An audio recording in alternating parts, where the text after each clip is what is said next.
নমস্কার বন্ধুরা, কেমন আছো? আমি রিয়া। আমার রান্নার রকমারি চ্যানেলের সকলকে জানাই অনেক স্বাগত।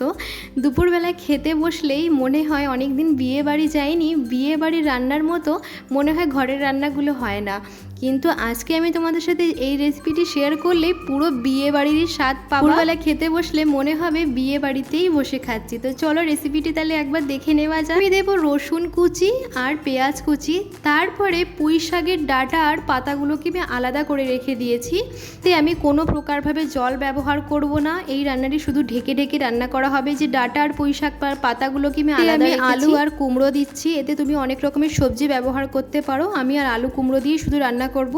এইদিকে রুই মাছের মাথা দিয়ে রান্না হবে। রুই মাছের মাথাকে ভালো করে ধুয়ে নিয়ে একটু ভালো করে ভেজে নিতে হবে।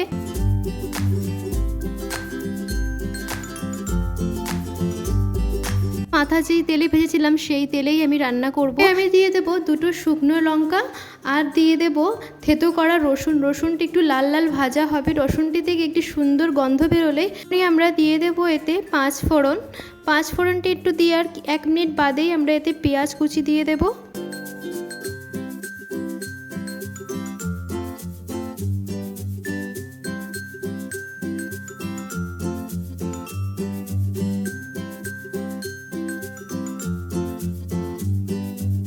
আমার 60% মতো পেঁয়াজ ভাজা হয়ে গেছে। এইবার আমি প্রথমে আলুগুলোকে দিয়ে দেব, কেন কি আলু শক্ত হয়, একটু ভাজতে বা একটু নরম হতে সময় লাগবে।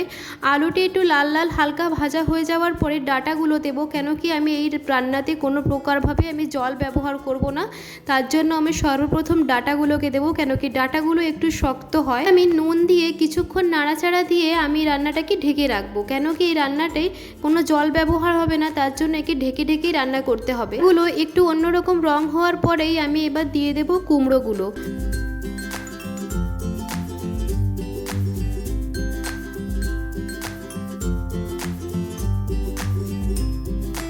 দেওয়ার পরে 2 মিনিট মতো আমি নাড়াচাড়া দিয়ে আবার এই রান্নাটাকে একটু ঢেকে দেব। এই যে ঢাকনাটা খুলে দেখুন কতটা কালার চেঞ্জ হয়ে গেছে। আমাদের রান্না প্রায় হওয়ার মতো চলে এসেছে। এদিকে কুমড়োটা তো প্রায় গলে গেছে। আমি আবার ঢেকে আবার খুলে নিলাম, দেখুন কতটা কালার চেঞ্জ হয়েছে।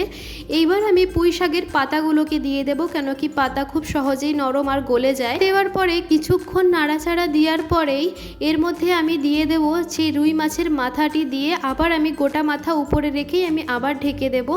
ঢেকে এবার দেখুন কতটা কালার চেঞ্জ হয়ে গেছে আর রুই মাছের মাথার মধ্যে সমস্ত রকমের মশলা ঢুকে গেছে। মাথাটিকে খুন্তির সাহায্যে আমি একটু ভেঙে ভেঙে দেব, একদম গুঁড়ো করব না, কিছুটা গোটা রাখবো আর কিছুটা ভেঙে দেব, যাতে রুই মাছের মাথার যে গন্ধটা পুরো তরকারিতে ছড়িয়ে যায়।